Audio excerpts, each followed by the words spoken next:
Bueno, listo. Y vamos a hablar sobre el tercer capítulo de Bhagavad Gita, ¿verdad? Sí, así es. ¿Por qué ¿Sí no? me escucha? ¿Qué? ¿Sí me escucha? Bien, te escucho bien. Bueno, le quiero presentar, esta es nuestra pequeña familia que estamos formando aquí en Krishna West Coyoacán, en México. Son personas que vienen regularmente a clase los domingos y bueno, algunos de sus discípulos, por aquí está Ishta y está Devakripa y bueno, otros más por aquí. Gracias a todos por venir al programa. Y entonces arrancamos, ¿verdad? Sí, estamos emocionados de escucharlo. Ah, el gusto es mío.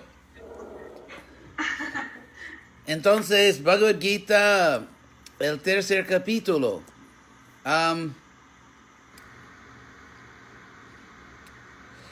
Ese tercer capítulo tiene varios temas.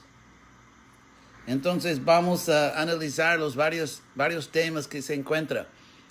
En el tercer capítulo, Arjuna, el amigo y devoto de Krishna, empieza el diálogo diciendo que Jayasit, en sánscrito, el sánscrito es Jayasit Chet Karmanaste Matavudhir Janardana Tatkin Karmani Ghore Mang Niyogyasi Keshava. Arjuna está tratando de, ¿cómo se dice?, encontrar una falla en la presentación de Krishna. Porque siempre cuando Dios quiere que hagamos algo que no queremos hacer, buscamos una salida, digamos. Que sí, me gustaría mucho. Tal vez, Alexa, puedes apagar tu sonido porque hay un eco aquí. Sí. Ya. Sí, entonces, cuando una persona se cree piedosa, o que cree en Dios, pero a veces en la vida encontramos que aparentemente Dios desea que hagamos algo que no queremos hacer, entonces ahí empezamos a buscar todos los motivos y razones por los cuales realmente no tenemos que hacerlo. Y eso es común, eso es mismo un niño, ¿verdad? Cuando un niño, cuando se le dice que tiene que hacer algo que no quiere hacer, empieza a producir millares de excusas y por qué no debe hacerlo. Y así es la vida. Entonces Arjuna dice a Krishna que, Krishna, acabas de decirme o enseñarme que mejor que simplemente actuar en este mundo materialmente es dedicarse al conocimiento espiritual. Si eso es verdad, porque habiendo dicho que es mejor cultivar conocimiento espiritual y no actuar en el mundo, ¿por qué ahora me estás insistiendo que yo me dedique a una actividad terrible?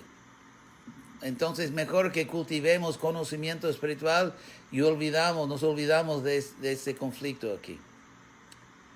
El argumento no es en todo malo. O sea, Arjuna no va a ganar ese debate, pero tenemos que reconocer que fue un buen esfuerzo para evitar la voluntad de Krishna. Y ahí Arjuna dice que Vyamishreneva Vakyena Abuddhing Mohyasivame.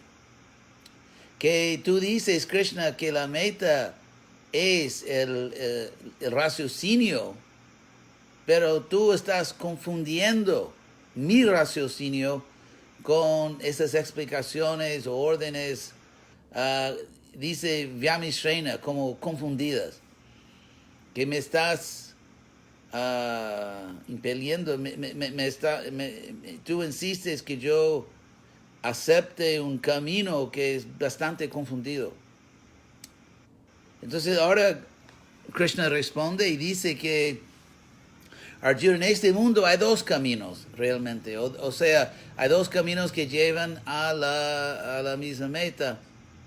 Un camino es Jnana Yoga, que significa que cultivamos conocimiento, y el otro es Karma Yoga, que actuamos en el mundo, que tenemos una carrera, familia, tantas responsabilidades, pero las dedicamos todas a Krishna, a Dios.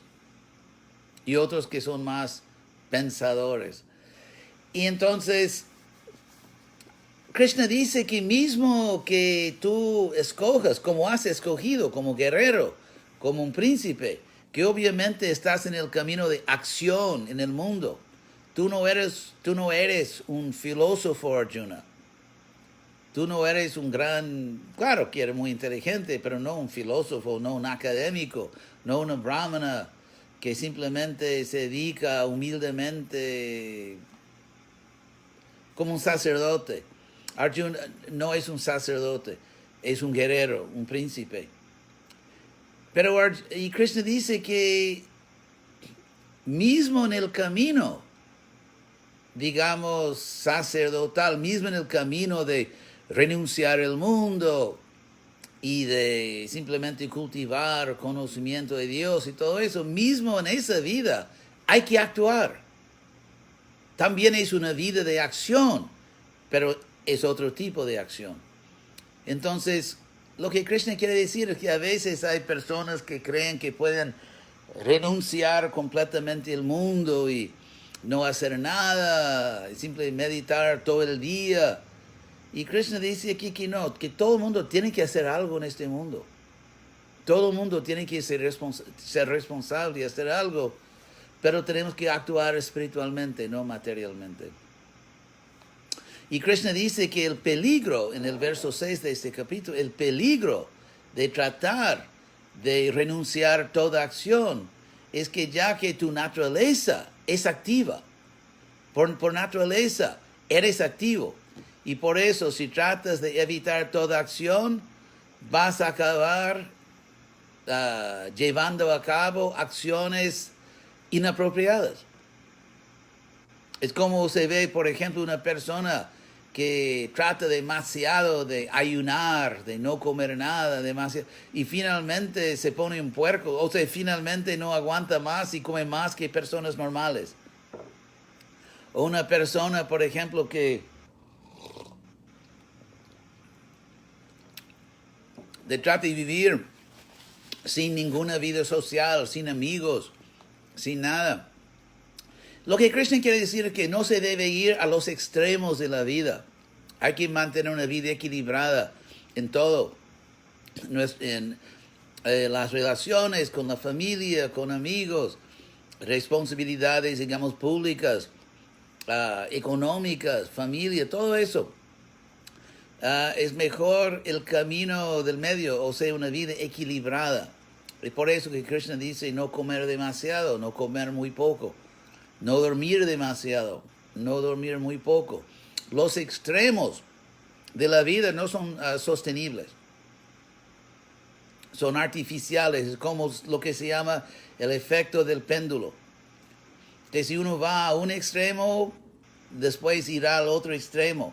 Mientras que el punto en el medio, un punto equilibrado, es sostenible. Y eso es lo que Krishna está enseñando aquí. Ahí Krishna ahora en el verso 9 de este capítulo, introduce un concepto que hay algo que podemos hacer que purifica todo lo que hacemos. Y lo que Krishna introduce aquí es yagya o sacrificio, o sea, que uno debe actuar en este mundo, no por cuenta propia, pero uno debe actuar en este mundo como servicio a Dios. Por ejemplo, si hay una causa justa y uno tiene que defender la patria y hasta usar armas, a veces, por ejemplo, si el país de uno es invadido y uno tiene que defender la patria y hay violencia, porque la violencia llegó de otro lado y uno tiene que defenderse. Entonces, en ese caso, uno se vuelve un héroe. Pero si sin esa autoridad del gobierno, si uno mata, es un criminal. O, bueno, hay muchos chistes que se puede contar, ¿verdad? pero, pero normalmente, cuando hay ley y orden, entonces, así como por ejemplo un médico, ¿cómo se dice en español? ¿Cirugo? ¿Cómo? ¿Ah? ¿Ah? Cirujano.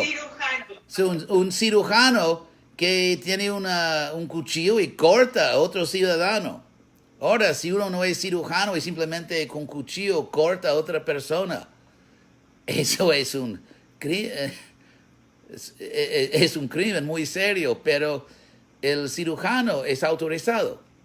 Entonces, la idea es que cuando ofrecemos nuestras actividades a Dios, sinceramente y en forma cuerda, digamos, no se puede hacer cualquier locura y decir que lo hice por Dios.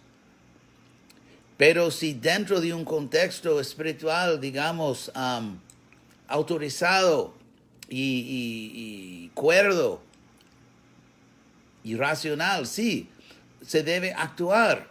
Por ejemplo, si uno tiene que trabajar para ganarse la vida, pero si tú conviertes tu casa en un lugar espiritual, en tu casa se glorifica a Dios, se adora a Dios, y así que tú entiendes que realmente es una casa de Dios y tú vives allá, en la casa de Dios. En ese caso, todo lo que haces de trabajar, de ganarse dinero para pagar la casa, es servicio espiritual, porque la casa se dedicó a Dios. Lo mismo con la comida, hay que pagar, ¿verdad? La comida. Entonces, antes de comer, si se ofrece, que es un proceso universal que se observa en toda religión seria, que es el proceso de ofrecer comida a Dios como un acto de agradecimiento, de reconocimiento. Y ahí la comida toma una cualidad espiritual, digamos. Entonces, en todas las actividades de trabajar, de ganarse dinero, de cantar, de bailar, por ejemplo, se puede cantar por Dios, se puede bailar por Dios. Eso es una vida completa. La vida espiritual no es una vida de renunciar todo, sino que es una vida normal, pero dedicada a Krishna, a Dios. Una vida normal dedicada a Krishna. Y si no la dedicamos a Dios, somos por lo menos ingratos. Por ejemplo, si alguien te da regalos sinceramente por cariño, como los padres, por ejemplo. Los padres trabajan constantemente para el bienestar de los niños. Y si los niños, por lo menos cuando crecen un poco, si no están agradecidos, es terrible. Es terrible que los padres se dedican cuerpo y alma, como se dice, al bienestar de los niños. Y el mayor pecado es de ni siquiera estar agradecido, ni siquiera reconocer que esas personas con tanto cariño dedicaron sus vidas a tu bienestar. Entonces es así mismo que vivimos debido a la misericordia de Dios, de Krishna. Es por eso que vivimos, que todo lo que tenemos es debido a la misericordia de Dios, de Krishna. Así que yagya o sacrificio significa que todo lo que hacemos, la vida. Por ejemplo, mismo una persona normal que tiene una buena familia, que fue bien criada, y cuando crece, o sea, todo lo que hace, trabajar, ganarse dinero, así volverse una una persona, un ciudadano respetable en la sociedad. Todo es en un sentido, para la familia. Para el orgullo de la familia, para la felicidad de la familia, que uno trabaja en este mundo. Y así mismo, en última instancia, hay una familia suprema, una familia divina, bajo Dios o Krishna. Y eso es lo que Krishna quiere explicar aquí, en el tercer capítulo.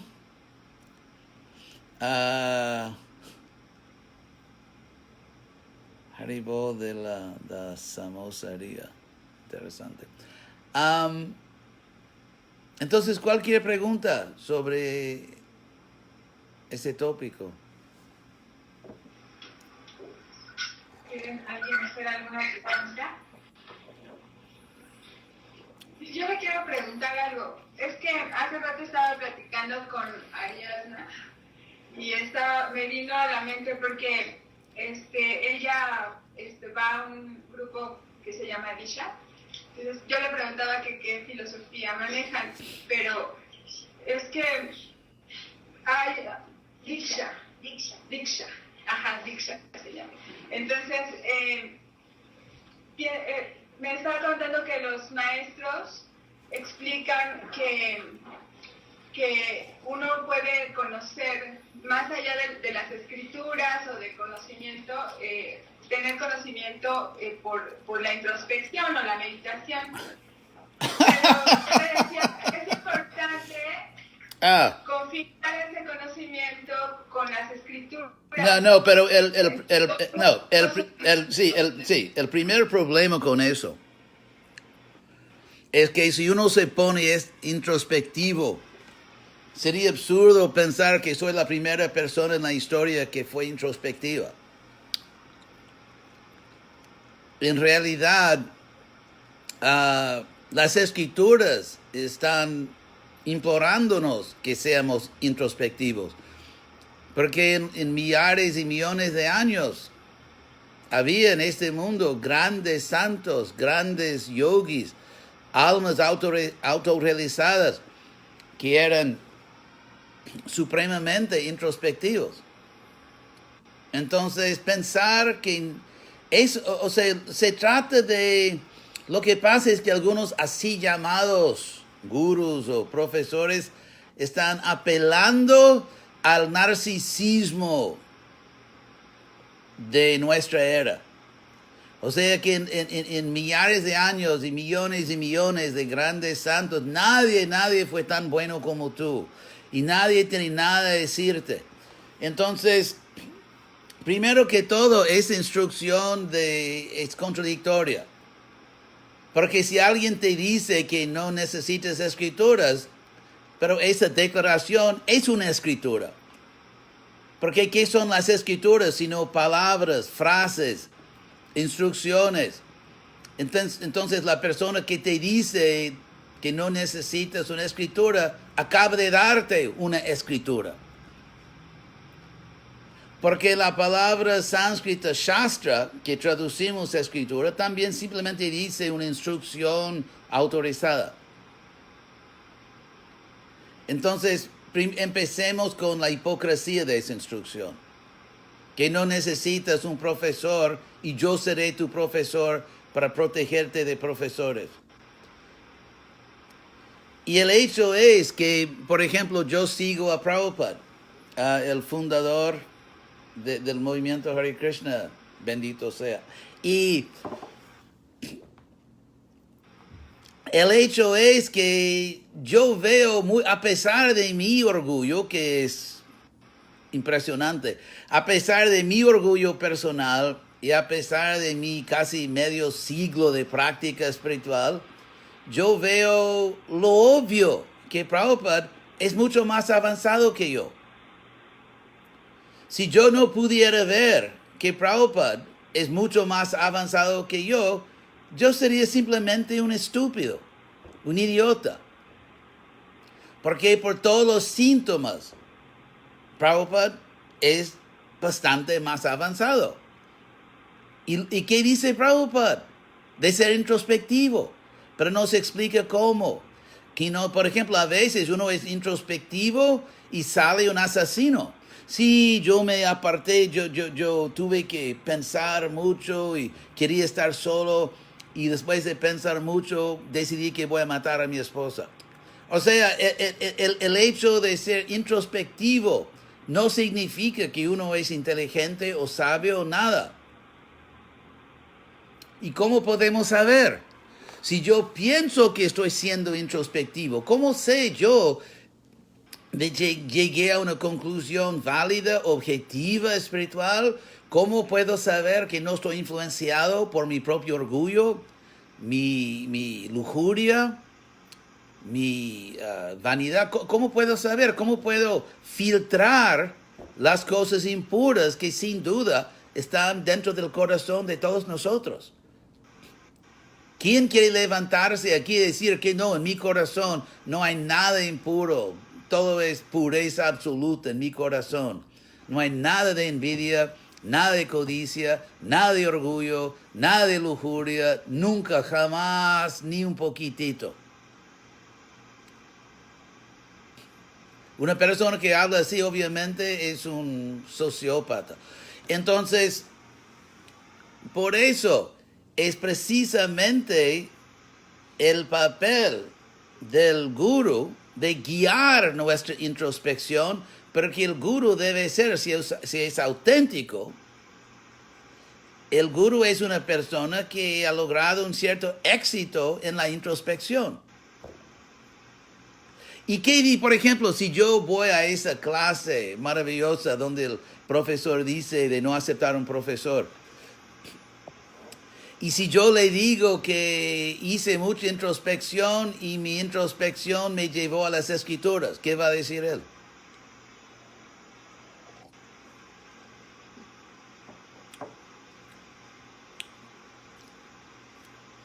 Así que no es una filosofía seria y no es para gente seria.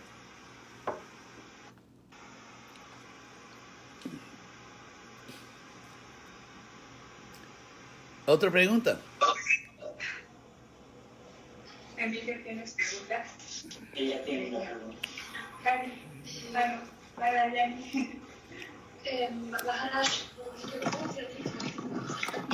No, aquí te escucha, mira. Hare Krishna Maharaj, yo quisiera preguntarle justamente en este sentido de esas tendencias que apelan mucho al narcisismo, que creo que es algo que es muy común en la academia. ¿Cómo se puede hacer una conversación con digamos, desde una filosofía que tiene, digamos, que es también religiosa, que obviamente tiene una filosofía muy fuerte, pero es también religiosa con un espacio académico que en esta época tiende a rechazar pues las propuestas religiosas, no sé, como o rechazarlas o minimizarlas, ¿no? Sí, como, sí, claro, claro. Sí, claro que sí. sí. Si puedo ser honesto con ustedes, ¿cómo va ese dicho que si te digo la verdad te miento? Bueno, es un chiste. Pero la verdad es que el mundo académico hoy en día es tal vez la fábrica más poderosa de ignorancia en el mundo. Y, por ejemplo, dan algún conocimiento, sin duda, pero también mucha ignorancia. Porque por varios motivos históricos que no vamos a entrarles ahora, pero por varios factores académicos históricos, las universidades se pusieron más o menos marxistas. Y el marxismo se puso en contra de la religión, que como dije, les podría contar toda la historia del siglo XX, siglo XIX, todo eso, pero ustedes tendrán que pagar más y poner otras monedas en la máquina para eso. Pero para llegar al punto, en el siglo XX, los marxistas mataron a más gente que Hitler. Piensen tan solo en ese hecho. que los marxistas masacraron a más gente, brutalmente, cruelmente masacraron a más gente, mucho más gente que Hitler. Ahora, si tú vas al campus con bandas, con suásticas en los brazos, probablemente no serás muy apreciado. Pero si vas con esa tontería de marxismo, eso es todavía cool, eso es todavía intelectual. A pesar de que mataron a más gente que Hitler. Entonces la hipocresía es cósmica. Es difícil encontrar en este planeta un ejemplo mayor de hipocresía ignorante. Y además no son simplemente hipócritas en el sentido político o histórico, pero también en el sentido filosófico. Porque si hablamos de religión por ahora, en el sentido sociológico y psicológico, y por mientras no nos enfocamos en el contenido teológico, por ejemplo, que Jesús es el Hijo de Dios, que Krishna es el Padre de todos, vamos a poner al lado por un momento el contenido teológico y mirar más la parte sociológica, sociopsicológica. En ese sentido, una religión es un sistema en que una persona tiene un concepto que está en su mente más allá de la investigación, que no puede ser, desafiado o no se puede argumentar, que es una verdad a priori. Y que es un tipo de verdad sagrada, y cualquier persona que no acepte esa verdad es una persona mala que debe ser rechazada, sino matada, y todos los otros valores así giran en vuelta de esa verdad que no se puede cuestionar. Si eso es una religión con sacerdotes, entonces sociológicamente, y estoy hablando ahora de la ciencia social, los expertos de la ciencia sociológica han sabido por décadas de que el ateísmo marxista y otras cosas así es una religión. Eso mismo es una religión. Tiene todos los aspectos sociológicos y psicológicos, históricos de una religión. Además de eso, es un tipo, lo que los marxistas dicen que no quieren es el imperialismo. Y son completamente imperialistas. Podemos ver, por ejemplo, los países marxistas son imperialistas. Además, son en el sentido epistemológico imperialistas, porque dicen contra todo raciocinio de que, por ejemplo, dicen que si algo que afirmas no puede ser comprobado empíricamente, no es verdad, y eso elimina a Dios, ¿verdad? El problema es que esa afirmación, que solo las cosas empíricamente comprobadas son válidas, esa afirmación no puede ser empíricamente comprobada.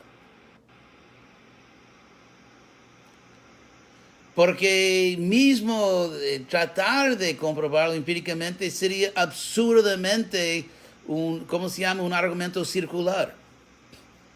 Porque un argumento circular significa que uno da como premisa lo que uno da la conclusión que uno está tratando de comprobar como premisa para comprobar a sí mismo. O sea, porque la cosa gira en un círculo. Si estás tratando de comprobar que solo empiricismo es un método válido de obtener conocimiento, no puedes dar como evidencia que únicamente el empiricismo es válido. Porque así la premisa y la conclusión dicen lo mismo. Así que uno no puede comprobar al otro. Así que filosóficamente son más o menos cretinos. Y eso es el problema. Es una iglesia, muchas universidades se han vuelto una iglesia fanática. Y ya que no, por ejemplo, los Estados Unidos, podemos ver que en las universidades hay personas izquierdistas que tratan de físicamente impedir que otras personas hablen. Si viene un conservador en el campus, tratan de físicamente bloquearlo, impedirlo, no dejar que otras personas hablen. Porque el hecho es que los izquierdistas nunca estaban a favor del, ¿cómo se dice? Free speech. ¿Ah?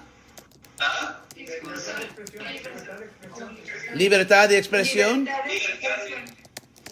Sí. Nunca estaban a favor de eso. La idea de que la izquierda está a favor de la libertad de expresión es absurdo. Miren la historia. Los bolchevistas, los maoístas, Mao que era un loco clínico que masacró a decenas de millones de personas, un loco. ¿Cuál país? Cuba, una prisión penitenciaria. Que si tratas que bajo Fidel, si tratabas simplemente de andar en un barco, te ametrallaron. Convirtió toda la isla en prisión. ¿Dónde está la evidencia? Y hoy en día en los Estados Unidos, Dios los salve, que en los Estados Unidos, en las universidades, hay un problema de que hay personas radicales, izquierdistas, que tratan de violentamente prohibir a personas simplemente con otros puntos de vista de hablar en el campus. Así que, ¿cómo puede uno ser tan necio como para pensar que los izquierdistas están a favor de libertad de expresión?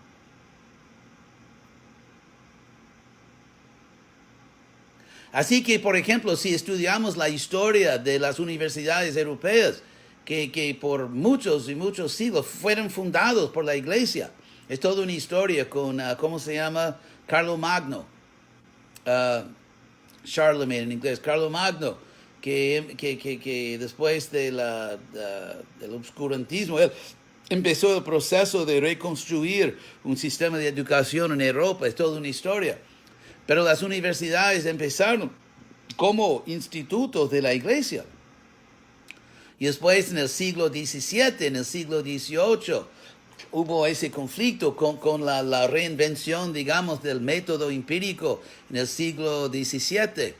Los años 1600, figuras como Bacon, Bacon en Inglaterra y en Francia, Pascal. Una serie de figuras, de personas. Y el siglo entonces, y en el siglo XVIII, ese racionalismo, la iluminación se volvió en contra de la iglesia porque la iglesia estaba en contra de la libertad de expresión. Entonces, es interesante porque se puede argumentar que las universidades occidentales nunca eran lugares de libertad de expresión, porque la iglesia dominaba, eran dueños de las universidades.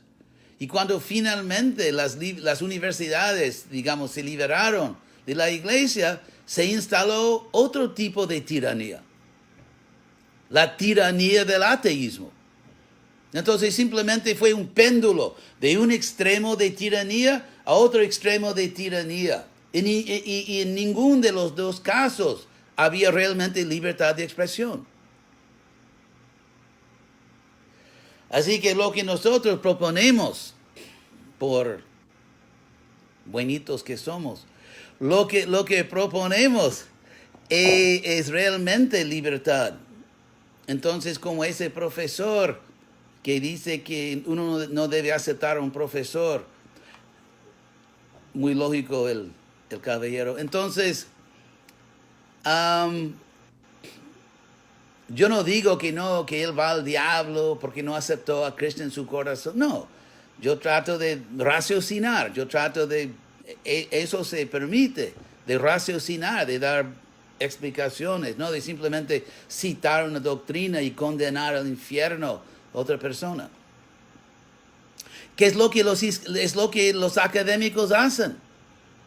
Ellos son bastante ineptos en la filosofía por falta de práctica. Porque si alguien en la universidad no está de acuerdo con sus dogmas, esa persona es hostigada, es rechazada, es insultada. Pero lo que no se hace en la universidad, nos vamos a sentar y con calma vamos a discutir con reglas. Y las reglas son que hay que ser racional. Entonces, por falta de práctica, los sacerdotes académicos de la izquierda son bastante ineptos. Son bastante ineptos en la filosofía por falta de práctica. Y es muy interesante que hoy en día, por ejemplo, sobre el ateísmo y el teísmo y todo eso, hay hasta sacerdotes y hay también académicos religiosos que son mucho más racionales por ser una minoría en el ámbito académico, por ser los perseguidos y hostigados hoy en día. Ellos tienen que dar buenos argumentos. Entonces, ¿cómo se dice? Los eventos intelectuales interesantes y creativos están aconteciendo hoy en día por el lado más conservador y espiritual, religioso. Exactamente porque ellos tienen que pelear contra una tiranía. Y tienen que dar buenos argumentos para tratar de conseguir, como se dice, su lugar al sol. Entonces, porque yo he visto muchos debates, he visto tantos debates y discusiones y es exactamente lo opuesto de lo que era hace siglos. O sea que en la izquierda simplemente citan dogmas, doctrinas y tratan de echar vergüenza y insultar a las personas que no se ponen de acuerdo, que eres racista y fascista y eres sexista, eso, el otro. Pero lo que no hay es un debate justo con reglas. Es interesante porque podemos ver que todos los extremistas, tanto de la izquierda como de la derecha, niegan la ciencia. Por ejemplo, es muy famoso que por la derecha, que no aceptan el, ¿cómo se dice? Cambio de clima, ¿cómo se dice en español? Cambio climático. Sí, cambio climático. Y tienen sus mascotes así llamados científicos que dicen que no hay clima, no hay cambio climático. Pero es muy interesante porque por la izquierda, hacen exactamente lo mismo. Por ejemplo, hay un océano de estudios, investigaciones que muestran que en términos de género, de femenino y masculino, que mujeres y hombres son diferentes. Claro, en muchos sentidos son iguales. Yo no estoy diciendo que son diferentes en sus derechos, en la dignidad que se les debe. Yo no digo que deben tener oportunidades iniguales. Eso no es mi punto. Pero, por ejemplo, si resulta ser el caso, como resulta ser el caso, que, por ejemplo, más mujeres que hombres escogen una vocación de enfermera, eso no es sexismo, es que les gusta más que a los hombres. Hay hombres que son buenos enfermeros, pero son más las mujeres que son atraídas y libremente escogen esa vocación. Y hay mucho más hombres que son ingenieros. Y hay, por ejemplo, hay mucho más hombres que eligen violencia, combate. Quieren ser guerreros y les gusta el combate. Hay mujeres que son bastante adeptas en eso, pero mucho menos. Entonces es interesante porque se empieza con ese dogma anticientífico de que neurológicamente el cerebro. O por naturaleza que los hombres y mujeres son iguales. Que es absurdo, es completamente absurdo. Porque los estudios muestran exactamente lo contrario. Como dije, no es que uno es mejor que otro. No es que uno merece más dignidad o más derechos o más oportunidad. Si una mujer quiere ser ingeniera, perfecto, perfecto. La apoyamos 100%. Si un hombre quiere ser enfermero, lo apoyamos 100%. Hay libertad completa. Pero el hecho es que hombres y mujeres en general son diferentes. En varios sentidos. Y los izquierdistas niegan eso. Ellos rechazan la ciencia tanto como los derechistas. Simplemente en otro asunto.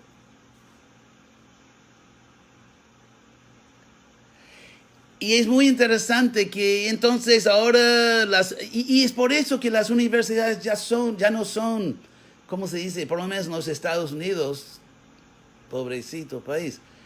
En los Estados Unidos las universidades no son para nada centros intelectuales.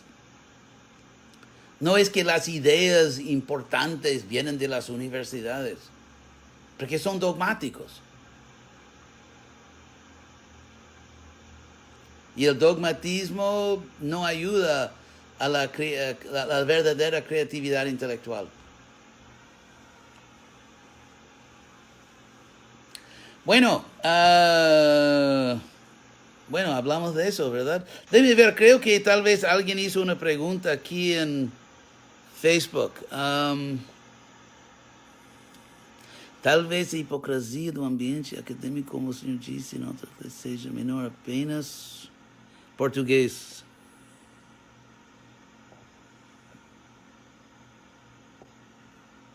Todavía no, sí.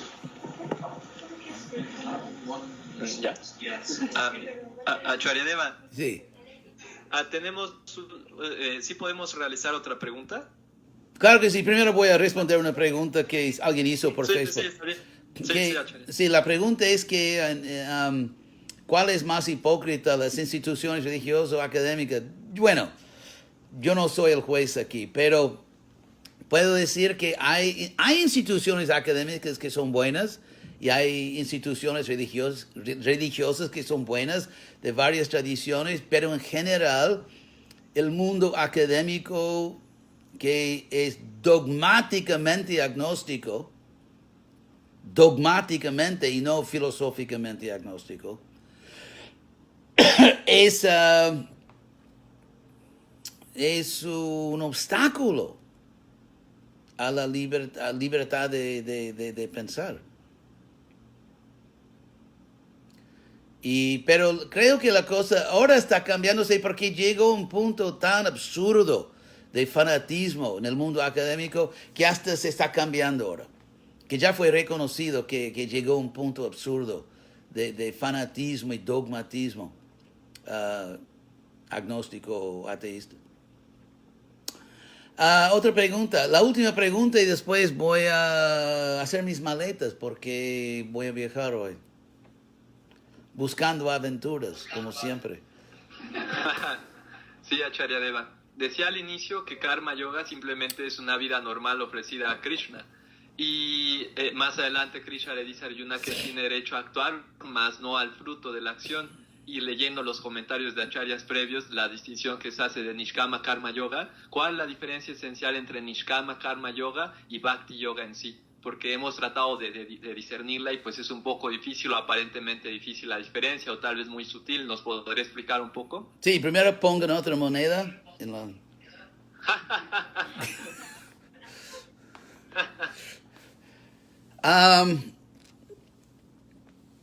Ok, para ustedes que no conocen todo ese lenguaje técnico, y voy a explicar. Karma significa acción, algo que se hace voluntariamente. Y claro que karma también quiere decir hoy en día en el mundo moderno, tu karma, ¿cuál es tu karma? Pero la palabra literalmente significa acto, un acto, algo que se hace voluntariamente. y por lo tanto algo por el cual uno es responsable. Porque fue lo que se hace voluntariamente, uno es responsable por ello. Entonces, pero karma también tiene un sentido en este contexto, también de deber, vocación, lo que tú haces en la vida. Si eres un sacerdote, si eres un administrador, un comerciante, un trabajador. Entonces, en el sentido de karma yoga, la palabra significa más específicamente tu vocación en la vida, lo que haces en la vida. Y yoga significa que dedicas esa actividad a Dios. O sea, trabajas normalmente, pero dedicas el trabajo, el fruto del trabajo a Krishna, a Dios. Entonces, nishkama, por los pocos entre ustedes que no conocen sánscrito, nishkama significa sin deseo egoísta, sin deseo personal. O sea, se hace en un sentido noble por hacerlo, porque es mi deber, porque es para el bienestar de todos. O sea, sin un motivo egoísta. Eso es nishkama. Y nishkama karma yoga significa que uno tiene su vocación, su trabajo, lo que hace, lo dedica a Krishna, a Dios, y sin deseos egoístas. Y él preguntó cuál es la diferencia entre esa actividad y Bhakti Yoga, que es conectarse con Dios, con Krishna, a través de la devoción.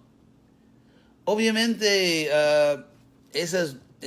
los dos términos, en inglés, en español sería, ellos se superponen, en el sentido que obviamente hay muchos puntos en común. La idea es que al comienzo del camino, uno está pegado a su trabajo, por ejemplo, soy abogado, médico, escritor o no sé, carpintero, hago algo y me gusta hacer mi trabajo. Pero lo dedico por piedad, lo dedico a Krishna. Pero cuando uno va avanzando espiritualmente, llega al punto de que realmente está pegado a Krishna. Y no, o sea, hago mi trabajo porque es mi trabajo, pero mi verdadero apego es a Krishna, estoy apegado a Krishna. Entonces, cuando la proporción de motivación, se puede decir, cuando la mayor parte de la motivación se transfiere a Dios mismo y menos al trabajo, eso es Bhakti Yoga.